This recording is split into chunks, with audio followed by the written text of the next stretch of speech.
આપે તમને, બહુ મોંઘા ઘરેણા, બહુ મોંઘા વસ્ત્રો, પણ જે રૂમમાં તમને બંધ કરવામાં આવ્યા છે ત્યાં અરીસો ન હોય તો એકે દાગીના સુખ આપે તમને? ના. એ વસ્ત્રો સુખ આપે? ના. કારણ પહેરીને ભોગ્યા બન્યા, પછી ભોગતા બન્યા છો પહેરીને, પણ દર્શન કરીને ભોગ્યા પણ બનો તોય રસનો સંપૂર્ણ અનુભવ થાય. રૂપમ તદ ત્રિતયાત્મકમ, વલ્લભનું રૂપ ત્રિતયાત્મક રૂપ છે. એ ત્રિતયાત્મક સ્વરૂપ શું? ભોક્ત્યા ભાવ, ભોક્તા ભાવ, ભોગ્યા ભાવ અને સાક્ષી ભાવ. આ ત્રણ ભાવ એકત્રિત થાય ત્યારે સંપૂર્ણ રસનો આસ્વાદ કરી શકાય. દાગીના પોતે પહેરીએ એટલે ભોગ્યા બને, દર્શન કરીએ ભોગતા બન્યા પહેરીને, પોતાને દર્પણમાં જોઈએ ત્યારે ભોગ્યા થઈએ અને સાક્ષી ભાવ આવે. ત્રીજો ભાવથી આપણે બંનેનું દર્શન કરીએ. એક તો પહેર્યા છે, બીજું સામે દર્પણમાં હું સુંદર લાગી રહ્યો છું, અને હું સુંદર લાગી રહ્યો છું એ જે જોઈ રહ્યો છે સાક્ષી. અને આમ ત્રણેય ભાવ એકત્રિત થયા તો સંપૂર્ણ રસનો અનુભવ થાય. અને એ ત્રણ ભાવ એ જ શ્રી વલ્લભનું સ્વરૂપ છે. રૂપમ તદ ત્રિતયાત્મકમ, ધ્યેયમ સદા વલ્લભમ, સૌંદર્યમ નિજરુદગતમ પ્રકટિતમ, સ્ત્રી ગૂઢ ભાવાત્મકમ, પુંરૂપં ચ પુનસ્તદંતર્ગતમ, પ્રાવી વિશસ્વપ્રિયે સંશ્લિષ્ટા ઉભયોર્બભૌ રસમય, કૃષ્ણો હિ યત્ સાક્ષિકમ, રૂપમ તદ ત્રિતયાત્મકમ, ધ્યેયમ સદા વલ્લભમ. પું ભાવ સ્ત્રી ભાવ અને સાક્ષી ભાવ. તો પું ભાવ એ ભોક્તા ભાવ, સ્ત્રી ભાવ એ ભોગ્યા ભાવ, અને ત્રીજું સાક્ષી ભાવ. અને આ ત્રણ ભાવ એકત્રિત થયા એ ત્રિતયાત્મક સ્વરૂપે શ્રી વલ્લભનું સ્વરૂપ. અને આમ ત્રણ દ્વારા જ રસનો સાચો અનુભવ, પૂર્ણ અનુભવ થાય. અહીંયા ગોપીઓજનોના હૃદયમાં જે રહેલો રસ છે એ વાણી દ્વારા નિશ્રિત થઈને પૂર્ણતાને પ્રાપ્ત થઈ ગયો છે. હૃદયમાં જે આનંદ થયો, જે અનુભવ થયો, અને વાણી દ્વારા અષ્ટ સખાઓએ ગાન કર્યું, અને એટલે જ પૂર્ણ સુખનો અનુભવ થયો. નહીં તો આપણને એમ થાય કે અષ્ટ સખાઓએ આવી ગૂઢ લીલા કેમ પ્રગટ કરી? કારણ જ્યાં સુધી વાણી દ્વારા નિશ્રિત ન થાય ત્યાં સુધી રસ અધૂરો રહી જાય. આમ ગોપીજનો કહેવા લાગ્યા કે આપની એ પરમ કૃપા દ્રષ્ટિ અમારા હૃદયને વેધી અમારા પર કૃપા કહી રહી છે. એમ કહેતા આગળ ગોપીજનો ગાન કરવા લાગ્યા. વિષ જલાપ્યયા વ્યાલ રાક્ષસાદ, વર્ષ મારુતાદ વૈદિકાનલાદ, વૃષભયાત્મજા વિશ્વતો ભયાત, ऋषभ તે વયમ રક્ષિતામઃ. હે શ્રેષ્ઠ, હે ઋષભ, વિષ જલાપ્યયા વિષવાળા જળથી, વ્યાલ રાક્ષસાત સર્પ અને રાક્ષસથી, વર્ષ મારુતાત વર્ષાથી, પવનથી, વૈદ્યુતાનલાત વીજળીથી, દાવાગ્નિથી, વૃષમયાત્મજાત વૃષમયા દાનવના પુત્ર વ્યોમાસુરથી. હે પ્રભુ, આપે સર્પ તરફથી અમારું રક્ષણ કર્યું છે, વારંવાર આપે અમારી રક્ષા કરી. તો હે પ્રભુ, હવે કેમ મારવા બેઠા છે? અને જો મારવા જતા તો ત્યારે જ મરી જવા દીધા હોત. અમને બચાવ્યા કેમ આપે? આપે રક્ષણ કર્યું તો અમને એમ થયું કે આપે અમને પોતાના માટે બચાવ્યા છે, આપની સેવા માટે અમને રાખ્યા, પણ હવે આપ જ અમારો વધ કરવા બેઠા છો.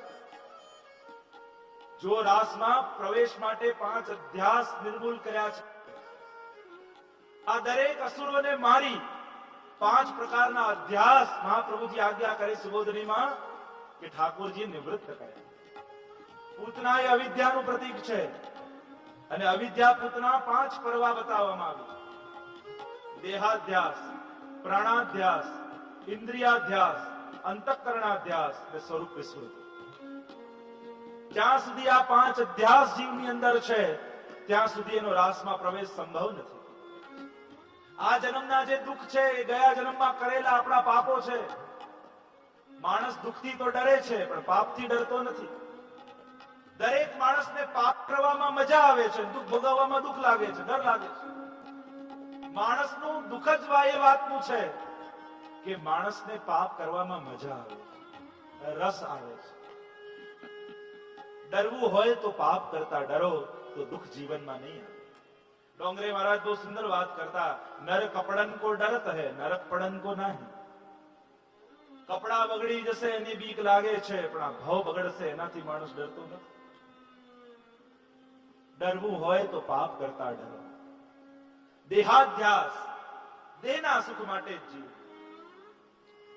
ગાદલા બિછાવવામાં રાત આખી વહી ગઈ, ઊંઘવાનું રહી ગયું, સવાર થઈ ગઈ. માણસ ભેગું જ કરતો જાય, ભેગું જ કરતો જાય, ભેગું જ કરતો જાય, અને એમ થાય કે હવે વાપરું, ત્યાં તો મૃત્યુ આવીને ઉભી હોય. જેમ ગાદલા પાથરા કરે એમ થાય કે હવે સૂઈએ, ત્યાં તો સવાર પડી ગઈ. માનવ દેહ વિષયો ભોગવવા માટે નથી મળ્યો. ઋષભદેવજી ભાગવતમાં પોતાના પુત્રોનો ઉપદેશ આપે છે. હે પુત્રો, 83,99,999 યોનિઓ ભોગ ભોગવવા માટે છે, પણ એક માનવ યોનિમાં જ ભગવત ભજન થઈ શકે છે. બાકી બધી યોનિઓમાં ભોગ ભોગવી શકશો, પણ માનવ દેહ માટે તો ભજન કરી લો. કોઈ ગમે તેટલા કરોડપતિનો છોકરો હોય, એ એના છોકરાને એમ કે બેટા તું 10માં છું, ચિંતા ના કરીશ, બહુ રૂપિયા છે, આ વર્ષે નહીં તો આવતા વર્ષે નહીં તો પછી વર્ષે શાંતિથી પાસ થજે, કોઈ ઉતાવળ નથી. એવું કોઈ બાપ કહેતો નથી. એમ કે તારું ટ્યુશન રખાવીશ, તું કહેતો ક્લાસીસ ભરાવીશ, પણ આ જ વર્ષમાં પાસ થઈને નીકળી જશે. એમ સદગુરુ પણ એ જ કહે છે, બહુ ટાઈમ નથી, આ નહીં તો આવતા જન્મે નહીં તો એના જન્મે, ના, આ જન્મમાં નીકળી જશે. આ જન્મમાં હરિનું ભજન કરી લે. અવસર મળ્યો છે, મોકો મળ્યો છે, અવસર બેર બેર નહીં આવે. આજ કામ, કાલ કામ, પરસો કામ કરનો, પાછે કામ હી મેં મરનો. સુરદાસજી વાણિયાને કહ્યું ને, ક્યારે દર્શન કરવા નતો આવ્યો, અને વાતો તો એવી મીઠી મીઠી કરે કે શ્રીનાથજી તો આમ સિંગાર ધારણ કરે, આમ રસ્તો ધારણ કરે, અને આવી મીઠી મીઠી વાતો કરે. એનું કારણ શું? કે લોકો એમને ત્યાંથી માલ લે, અનાજ લે. પણ ક્યારે દર્શન કરવા નહોતો ગયો. અને સુરદાસજી પરાણે પકડીને દર્શન કરાવ્યા, અને જ્યાં એક વાર દર્શન કર્યા અને ત્યાં શ્રીનાથજીનો થઈ ગયો. ત્યાં પદ લખ્યું છે સુરદાસજી કે આજ કામ, કાલ કામ, પરસો કામ કરનો, પાછે કામ હી ને મેં. મોકો મળ્યો છે તો ભજન કરી. આ દેહાધ્યાસ, દેહને જ પોતાની જાત ગણી. ધેનુકા શું દેહાધ્યાસનું પ્રતીક છે? ધેનુક કોણ કહેવાય? પાણીમાં નાય પાછો આવીને રેતીમાં આળોટી જાય, ધેનુક. એ ધેનુકા છે. દેહાધ્યાસમાંથી મુક્ત થાવ. પ્રાણાધ્યાસ. યોગીઓ પ્રાણને જ ઈશ્વર માને છે. કે આ પ્રાણ જે થઈ રહ્યું છે, પાન અપાન, જે 10 પ્રાણો બતાવવામાં આવ્યા છે, એ પ્રાણ જ ઈશ્વર છે. પ્રાણાયામ કરતા રહો, એ જ સર્વસ્વ છે. આ પ્રાણાધ્યાસ છે. પ્રાણથી પર ઈશ્વર છે. ઇન્દ્રિયાધ્યાસ, ઇન્દ્રિયોના સુખમાં જીવવું, ઇન્દ્રિયાધ્યાસ. ઇન્દ્રિયો માટે જ જીવવું. લોકો કે પેટ માટે દોડવું પડે, પેટ નથી દોડાવતું, જીભ દોડાવે છે. આવશ્યકતાઓ નથી દોડાવતી, ઈચ્છાઓ દોડાવે છે. પેટ કોઈ દિવસ દોડાવતું નથી, જીભ દોડાવે. ગુલાબ જાંબુ ખાવા છે એટલે દોડવું પડે છે. બાકી જેને ખીચડી જ ખાવી છે એને ક્યાં દોડવાની જરૂર નથી. ઈચ્છાઓ માણસને દોડાવે છે, આવશ્યકતાઓ નથી દોડાવતી. આવશ્યકતા તો ભગવાન પૂરી. આ વિશ્વમાં એટલું અનાજ છે કે આખી દુનિયા ખાઈ શકે. ભગવાન અન્યાય નથી કરતા, વિશ્વમાં છે, પણ માણસની વ્યવસ્થા ખોટી છે, એટલે લોકો સુધી અનાજ પહોંચતું નથી. ભગવાનની ક્યારેય વ્યવસ્થા નથી હોતી. આપણને જે અવ્યવસ્થા લાગે છે એ ભગવાનની વ્યવસ્થા છે. આપણને એમ લાગે આ ભગવાનને દુનિયા બનાવતા ના આવડી, કોઈ ગરીબ બનાવ્યા અને કોઈ સુખી બનાવ્યા. અરે આ જ વ્યવસ્થા છે. વિચાર કરો કે 1 મિનિટ માટે દુનિયામાં બધા પાસે કાર આવી જાય તો દુનિયામાં ગાડી ચલાવવાની જગ્યા રહેશે? ના. અમુક પાસે નથી એટલે જ અમુક ચલાવી શકે છે. 2 ક્ષણ માટે વિચાર કરો કે બધાને 1 કરોડ રૂપિયા મળી જાય અને બધા એફડી ના વ્યાજમાં જીવવા લાગે તો દુનિયા ચાલશે? ના. પછી આ માઇક નું કામ કોણ કરે, મંડપ નું કોણ કરે, સફાઈ કોણ કરે, કેટલાય કામો દુનિયાના ઠપ થઈ જાય. ક્યાંક નથી એટલે વ્યવસ્થા ચાલી રહી છે. આપણે જેને અવ્યવસ્થા માનીએ છે, ખરેખર એ જ ભગવાનની વ્યવસ્થા છે. આપણી સમજ નાની છે. એક ભાઈ બગીચામાં ગયા અને વિચાર કરતા કરતા ગયા કે આ દુનિયા ભગવાનને બનાવતા આવડી નહીં. આટલું મોટું વડનું ઝાડ ને નાના નાના ટેટા ઉગાડે, અને આટલા મોટા તરબૂચ, એના માટે આટલી પાતળી વેલ ઉગાડી. ભગવાનને દુનિયા બનાવતા, અને જ્યાં વિચારતો જતો હતો ત્યાં જ વડમાંથી એક ટેટો એવો પડ્યો ને એવો વાગ્યો એના માથા પર કે થયું સારું થયું, પણ તરબૂચ ના લગાડે. એટલે ભગવાને જે બનાવ્યું છે બધું બરાબર જ છે. આપણી બુદ્ધિ નાની છે કે આપણે સમજી નથી શકતા. લોકો એમ કે ભગવાન હોય તો દેખાય નહીં. અરે નથી દેખાતો એટલે જ ભગવાન છે. આ તો માણસ છે કે થોડું કરીને બધે આગળ આગળ દેખાય. ભગવાન એ જ છે કે બધું કર્યા પછી ક્યાંય ન દેખાય, એ જ ભગવાન. જે આ બધું જ કરી લે છતાંય ક્યાંય ન દેખાય, એ જ ભગવાન. અને જે દિવસે બધે દેખાવા લાગશે ત્યારે ભગવાન નહીં, એ નથી દેખાતો એમાં જ એની ભગવત્તા છે. તો પ્રભુની સંરચના, ભગવાનની કૃપા સમજવા માટે સદગુરુનું જ્ઞાન જોઈએ. જે આપણને અવ્યવસ્થાઓ લાગે છે, ભગવાનની એ જ સુંદર વ્યવસ્થાઓ છે. આ વિવિધતા છે, એ સર્જન છે. કોઈને ગુલાબી રંગ ગમે, કોઈને પીળો રંગ ગમે, કોઈને પેલો રંગ ગમે, તો જ દુનિયા સુંદર છે. લોકો એમ કે બધા એક થઈ જવું જોઈએ, પણ એક સંભવ નથી. વિવિધતા ભગવાનની સંરચના છે. હા, પણ વિવિધતાને કારણે ઝઘડવું એ માણસની ભૂલ છે.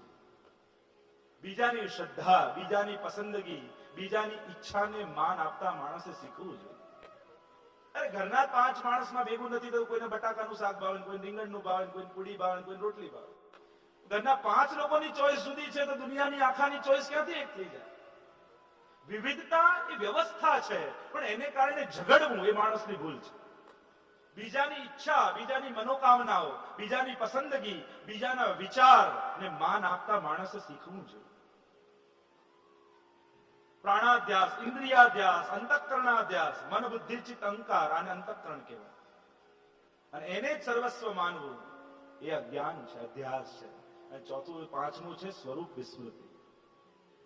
પોતાના સ્વરૂપનું અજ્ઞાન એ વિશ્વનું સૌથી મોટું અજ્ઞાન. હું તમને પૂછું, તમે કોણ છો? તમે શું જવાબ આપો? શું કહો? વાર્તામાં તો આપણે આવે છે, ગોકુલનાથજી અપરસમાં પધારતા હતા. કોઈ વૈષ્ણવ અડી ગયું, પૂછ્યું તમે કોણ છો? જયરાજ વૈષ્ણવ છે. બીજી વાર ગોકુલનાથજીએ પૂછ્યું તું કોણ છે? જયરાજ વૈષ્ણવ છે. ત્રીજી વાર પૂછ્યું તું કોણ છે?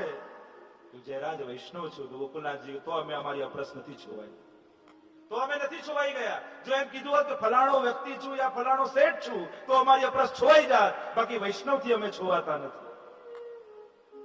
પરિચય શું? તમારું સ્વરૂપ શું? દુનિયા વાળાઓએ નામ પાડ્યું છે એ જ તમે છો? તમે કોણ છો?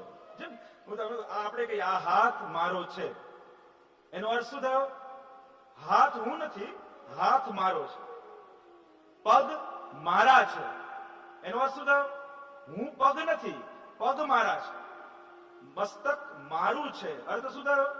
હું મસ્તક નથી, મસ્તક મારું છે. એમ બધાનો સરવાળો કરો તો શું થાય? શરીર મારું છે, એનો અર્થ શું થયો? હું શરીર નથી. શરીર મારું છે, હું શરીર નથી, તો આ શરીર કોનું છે? અંદર રહેલી આત્માનું. અને આત્મા કોણ છે? 3 અવસ્થા કક્ષા છે જીવની: દેહ બુદ્ધિ, જીવ બુદ્ધિ અને આત્મ બુદ્ધિ. આ 3 બુદ્ધિ એક ગતિ છે, ડેવલપમેન્ટ છે તમારા સ્વરૂપના પરિચય. અત્યારે આપણી દેહ બુદ્ધિ છે, તો આપણું સ્વરૂપ શું? સેવકા નામ યથા લોકે વ્યવહાર પ્રસિદ્ધતિ. હમણાં આપણે કેવલ ભગવાનના દાસ છીએ. દેહ બુદ્ધ્યા તુ દાસોહમ. ત્યાં વાલ્મીકી રામાયણમાં બહુ સુંદર ચર્ચા આવી કે જયારે હનુમાનજી પહેલી વાર રામચંદ્રજીને મળ્યા ત્યારે હનુમાનજીને પૂછ્યું રામચંદ્રજી કે તું કોણ છું? ત્યારે બહુ જ સુંદર ઉત્તર આપ્યો. હનુમાનજીએ કહ્યું, દેહ બુદ્ધ્યા તુ દાસોહમ, જીવ બુદ્ધ્યા ત્વદંશકઃ, આત્મ બુદ્ધ્યા ત્વમેવાહ મિતિ મે નિશ્ચલામ. હનુમાનજીએ કહ્યું કે દેહ બુદ્ધિથી હું તમારો દાસ છું, જીવ બુદ્ધિથી હું તમારો અંશ છું, અને આત્મ બુદ્ધિથી હું તમારું જ સ્વરૂપ છું. એમ આપણા 3 સ્વરૂપ. જ્યાં સુધી દેહ બુદ્ધિ છે ત્યાં સુધી આપણે કેવલ ને કેવલ ઠાકોરજીના દાસ છીએ. વૈષ્ણવના 3 સ્વરૂપ: આદિ ભૌતિક, આધ્યાત્મિક ને આદિ દૈવિક. વૈષ્ણવનું આદિ ભૌતિક સ્વરૂપ કયું? બ્રહ્મ સંબંધ લઈને જે સ્વરૂપ થાય એ આદિ ભૌતિક સ્વરૂપ. બ્રહ્મ સંબંધ પછી સેવા કરવા લાગે અને સેવા કરનારું જે સ્વરૂપ છે આધ્યાત્મિક વૈષ્ણવનું સ્વરૂપ. અને સેવા કરતા કરતા ઠાકોરજીની કૃપાથી નિત્ય લીલામાં આપણું જે સખી સ્વરૂપ છે એ સ્વરૂપનું જ્યારે ભાન થાય તો એ નિત્ય લીલાનું સખી સ્વરૂપ એ આપણું આદિ દૈવિક સ્વરૂપ છે. તો આ છે આપણી અવસ્થા જ્ઞાનની. અત્યારે આપણે કેવલ દાસ છીએ. પછી ભાન થશે પ્રભુના સેવકપણાનું, ભગવદીપણાનું. અને પછી જે નિત્ય લીલામાં દરેક પુષ્ટિ માર્ગી જીવનું એક સખી સ્વરૂપ સદા માટે નિત્ય લીલામાં બિરાજે છે. અને એ સ્વરૂપનું જ્યારે જ્ઞાન થાય ત્યારે આપણી સેવા આધિદૈવિક બને, ત્યારે આપણને આપણા આધિદૈવિક સ્વરૂપનું ભાન થાય.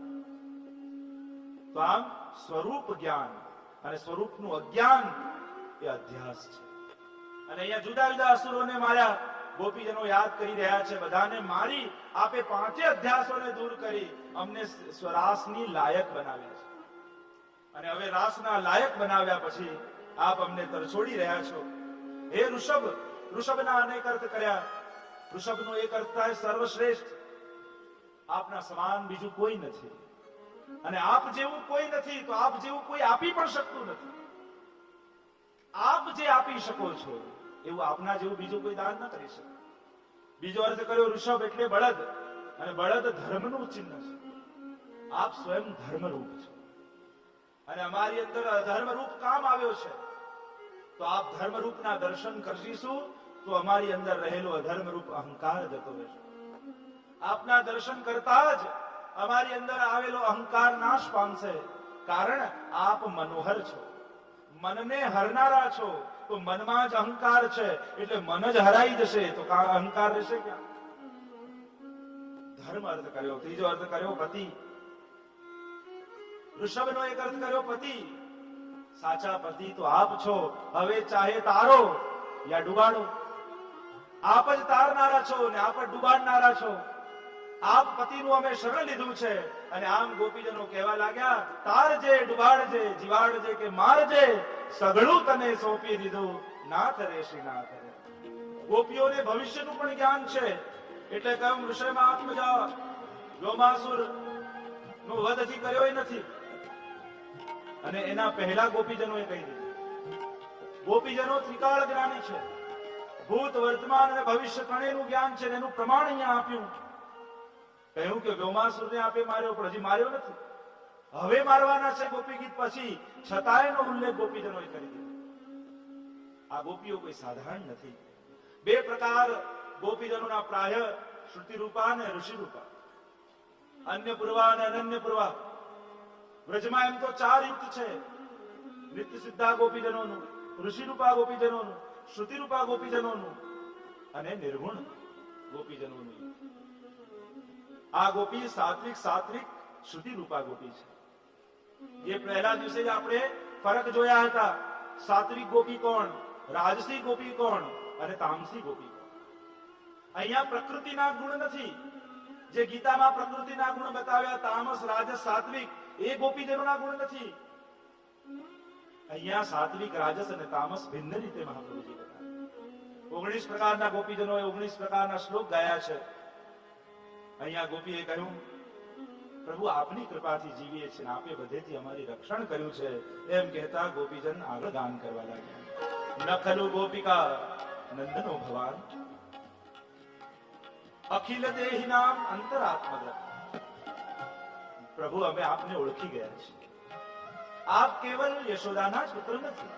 ન ખલુ ગોપિકા નંદનો ભવાન, કિંતુ અખિલ દેહી નામ, સમસ્ત દેહધારીઓના અંતરદ્રષ્ટા છો. વિખન સાર્થિતો વિશ્વગુપ્તએ. વિખનસ એટલે બ્રહ્મા. બ્રહ્માજીનો મત છે વૈખાનસ, વેદને ખોદનારા એ વિખનસ. વેદને શોધનાર, ખોદનાર બ્રહ્માજી છે. સાર્થિતો વિશ્વગુપ્તએ ગુપુ રક્ષણે ધાતૌ. બ્રહ્માજીની વિનંતીથી વિશ્વના રક્ષણ માટે સખ, હે સખે, ઉદયવાન સાત્વતામ કુલે. આપ સાત્વત કુળમાં પ્રગટ થયા છે વિશ્વના રક્ષણ માટે. તો શું અમે આ વિશ્વની અંદર નથી? ગોપીઓને પ્રભુનું મહાત્મ જ્ઞાન થયું છે. ભક્તિની વ્યાખ્યા જે કરી, મહાત્મ જ્ઞાન પૂર્વસ્તુ સુદૃઢ સર્વતોધિક સ્નેહો ઇતિ ભક્તિ. મહાત્મ જ્ઞાન પૂર્વક સુદૃઢ સર્વથી અધિક સ્નેહ, એનું નામ જ ભક્તિ છે. નિર્ગુણ ગોપીજનોનું યુથ બોલી રહ્યું છે. એ જાણે છે કે આ કૃષ્ણ કોણ છે. એ જાણે છે કે આ કોઈ ગોપ બાલક નથી. નંદ યશોદાનો કેવલ કોઈ પુત્ર નથી. આ તો અખિલ દેહધારીઓનો અંતરાત્મા છે. મહાત્મ જ્ઞાન જાણીને ભક્તિ કરી છે. નિર્ગુણમાં મહાત્મ જ્ઞાન છે. ભગવાન ભૂતલ પર આવ્યા છે શેના માટે? વિશ્વનું રક્ષણ કરવા. જીવ ભૂતલ પર આવે કર્મવશ અને ભગવાન ભૂતલ પર આવે કૃપાવશ. જેલમાં બે જણા જાય, એક તો કેદી આવે અને 26 જાન્યુઆરી ને 15 ઓગસ્ટે નેતા આવે. કેદી આવે એ તો કેદ ભોગવવા આવે, પણ નેતા આવે તો સારા પેલા વ્યવહાર જોઈને એને છોડી દે. કેદીઓ તો જીવ આવે છે બંધન સાથે, ભગવાન પણ ભૂતલ આવે છે પણ બંધનમાં નહીં, જીવને મુક્ત કરવા માટે. પ્રભુ મુક્ત કરવા માટે કૃપાવશ થઈને ભૂતલ પર આવે છે. એક બાર બીરબલ ને અકબરે કહ્યું કે તમારા ભગવાન કરતા તો મારા ખુદા મોટા છે. પેલા તું આવું કેમ? કે આ શું તમારા ભગવાન વારે ઘડીએ ભૂતલ પર જન્મ લઈ લે, અમારા ખુદા પોતે ના આવે તો પેગંબરોને મોકલે. બીરબલને થયું કે સમય આવશે ત્યારે જવાબ આપીશું. એક વાર અકબર બાદશાહ પોતાના બાળકને લઈ અને બીરબલ પણ સાથે હતા અને સરોવરમાં નૌકા વિહાર કરી રહ્યા છે. નૌકા વિહાર કરતા હતા અને ત્યાં બીરબલને થયું કે લાવ હવે ઉત્તર આપવાનો સમય છે. અકબર બાદશાહના દીકરાને ઉપાડીને પાણીમાં નાખી દીધું. અને અકબર બાદશાહ તો બૂમ પડે, અરે આ શું કરે છે બીરબલ, તું ગાંડો થઈ ગયો છું. આમ કરીને અકબર બાદશાહે પોતે પાણીમાં છલાંગ લગાવી અને પોતાના દીકરાને કાઢીને પાછો નાવમાં લઈ આવ્યો. અને એવા લાલ પીળા અકબર બાદશાહ થાય કરે, આ શું કરી રહ્યો છે તું બીરબલ? મારો એક દીકરો પડી જાત મરી જાત તો? બીરબલે કહ્યું કે આપના પ્રશ્નનો જવાબ આપું છું. શું પ્રશ્નનો? આપે કહ્યું હતું ને કે આપના ભગવાન તો વારે ઘડી આવી જાય ને અમારા ખુદા પોતે ના આવે, પૈગંબરને મોકલે. એનો જવાબ આપતો હતો. જુઓ, હમણાં બીજા કોઈનો દીકરો પડ્યો હોત તો આપ મને કહેત, કોઈ સિપાહીને કહેત, બીજા કોઈને મોકલેત, પણ પોતાનો દીકરો પડ્યો તો કોઈની રાહ ન જોઈને પોતે જ છલાંગ લગાવી લીધી. એમ જ્યારે પોતાના ભક્તોને ભૂતલ પર પડેલા જુએ ત્યારે ભગવાન પૈગંબર નથી મોકલતા, એ તો પોતે જ છલાંગ લગાવીને પોતાના ભક્તોને ઉગારી લે છે. પોતાના ભક્તોને ફસાયેલા જુએ તો પ્રભુ કોઈની રાહ જોતા નથી, પોતે જ કૂદી પડે આ જગતમાં અને જીવને હાથ ખેંચીને બહાર લઈ જાય. પ્રભુ પધારે છે પોતાના જીવોમાં. મહાપ્રભુજી કેમ પધારે? રાસ વિલાસ ગહે કર પલ્લવ, તૂટ પડી મોતીન કી માલા. સ્વામીજી સાથે ઠાકોરજી રાસ ખેલી રહ્યા છે અને રાસ કરતા કરતા સ્વામીજીનો હાથ લાગ્યો અને પ્રભુના ગળામાં મોતીની માળા હતી એ તૂટીને પડી. અને મોતી ક્યાં પડ્યા? આ જગતમાં. અને મોતી કોણ હતા? આ બધા દૈવી જીવો. દૈવી જીવો ભૂતલ પર પડ્યા અને સ્વામીજીને થયું મારે કારણે આ ભૂતલ પર દૈવી જીવો ગયા, એટલે આ દૈવી જીવોના ઉદ્ધાર માટે હું પોતે ભૂતલ પર જઈશ. અને સ્વયં સ્વામિનીજી વલ્લભનું રૂપ લઈને આ ભૂતલ પર જીવોને નિત્ય લીલા પ્રાપ્તિ કરાવવા માટે પધાર્યા. આ વલ્લભ શા માટે પધાર્યા? આ જીવોનો ભગવત સંબંધ કરાવે. અનંત જન્મોનો જે અંતરાય થઈ ગયો હતો અને નિત્ય લીલાના જીવો જે લીલાથી વિખુટા પડી ગયા હતા, એ વિખુટા પડેલા જીવોને પુનઃ ભગવત સંબંધ કરાવવા શ્રી વલ્લભ ભૂતલ પર. વલ્લભ પ્રગટ ન હોતે, જો पे श्री वल्लभ प्रकट न होते, वसुधा रहती सुनी. लीला होती जूनी नातर, लीला होती जूनी, जो पे श्री वल्लभ प्रकट न होते, वसुधा रहती. આ બધી ભગવત લીલાઓ ભૂસાઈ જાત જો મહાપ્રભુજી પ્રગટ ન થયા. પ્રભુ આપ તો બ્રહ્માજીની વિનંતી સાંભળી ભૂતલ પર પધાર્યા છો જીવની કૃપા કરવા, જીવનો સ્વીકાર કરવા માટે, ને આ પધાર્યો સ્વીકાર કરવા અને અમારો ત્યાગ કરી રહ્યા છો. હે પ્રભુ, આ યોગ્ય નથી. સંબોધન કર્યું હે સખે, સખા સંબોધન કર્યું. સખા કોણ? અનેક અર્થો કર્યા, વ્યાખ્યાઓ કરી સખા શબ્દની. મહાપ્રભુજી કહ્યું સમાનશીલ વ્યસનેષુ સખ્યમ, જેના શોખ અને સ્વભાવ સરખા હોય એમાં સાખ્ય થાય. ગોપીઓ કહેવા લાગી આપ અમારા સખા છો. અને સખા કોણ કહેવાય? ભર્તૃહરિએ નીતિ શતકમાં મિત્રના લક્ષણ આપ્યા. એ સખા કોણ? મિત્ર કોણ? મિત્ર કેવો હોય? મિત્ર એસો ચાહીએ ઢાલ સરીકો હોય, દુઃખ સુખ में તો પાછે રહે, દુઃખ में આગે. ગોપીઓ કહેવા લાગી મિત્ર તો એને કહેવાય જે સુખમાં પાછળ રહે અને દુઃખમાં આગળ હોય. ઢાલ જેવો. ઢાલ સુખમાં તો પાછળ હોય છે અને યુદ્ધ લડવાનું હોય ત્યારે આગળ આવી જાય, એને મિત્ર કહેવાય. ગોપીઓ કહેવા લાગી આપ પણ અમારા સખા છો. હવે દુઃખ પડ્યું છે તો ક્યાં સંતાઈ ગયા? સુખમાં તો આગળ આગળ રહ્યા માખણ મિશ્રી ખાવા માટે, પણ હવે જયારે વિરહનું દુઃખ આવ્યું અને અમે આપને શોધી રહ્યા છીએ વનમાં એકલા, તો આપે અમારી આગળ આવીને પ્રગટ થવું જોઈએ. આપ સંતાઈને બેઠા છો. મિત્રતા તો કેવી હોય? પાપાન નિવારે હતી. મિત્રનું પહેલું લક્ષણ, જે પાપ કરતા રોકે એ મિત્ર. ગોપીઓ કહેવા લાગી, અમારી અંદર અહંકાર આવ્યો તો એ જ ક્ષણે આપે અમને જાગૃત કરવા જોઈએ. આપ સખા છો અને આપ સખા ધર્મ જ નિભાવી રહ્યા છો. અમારા અહંકારના નાશ માટે જ આપ અંદર ધ્યાન થયા છો. પાપાન નિવારેતી યોજ્યતે હિતાય. સત્કાર્યમાં જે લગાવે મિત્ર, આપે પણ અંતર ધ્યાન થઈને અમને ગુણગાનમાં લગાવી દીધા. આપ સખા છે. ગુહ્યમ ચ ગુહતી, ગુપ્ત વાત જે ગુપ્ત રાખે એ મિત્ર. પ્રભુ, આપણા અને તમારા અને મારી વચ્ચે આ જે ગુપ્ત વાત છે, આ રાસલીલા તો અતિ ગૂઢ છે, અને અમે આપને જેમ હૃદયમાં રાખીએ છીએ એમ આપ પણ અમને પોતાના હૃદયમાં ગુપ્ત રાખો. ગુહ્યમ ચ ગુહતી ગુણાન પ્રગટી કરોતી, જે ગુણોને પ્રગટાવે મિત્ર. આપ પણ પાપોનો નાશ કરી અમારી અંદર ગુણોને પ્રગટ કરી રહ્યા છે. અમારી અંદર દીનતા પ્રગટ થઈ, વિરહ તાપ પ્રગટ થયો છે. આપ સખા છો, ગુણોને પ્રગટ કરી રહ્યા છે. આપદ ગતમ ચ ન જહાતી, પણ હે પ્રભુ, આપત કાલે જે સાથ છોડીને ન જાય મિત્ર, તો પ્રભુ બાકી બધા લક્ષણ તો આપનામાં ઠીક ઉતર્યા છે, પણ હવે વિપત્તિ આવી તો આપે અમારી સાથે રહેવું જોઈએ, અને અમને છોડીને આપ ક્યાં જઈ રહ્યા છો?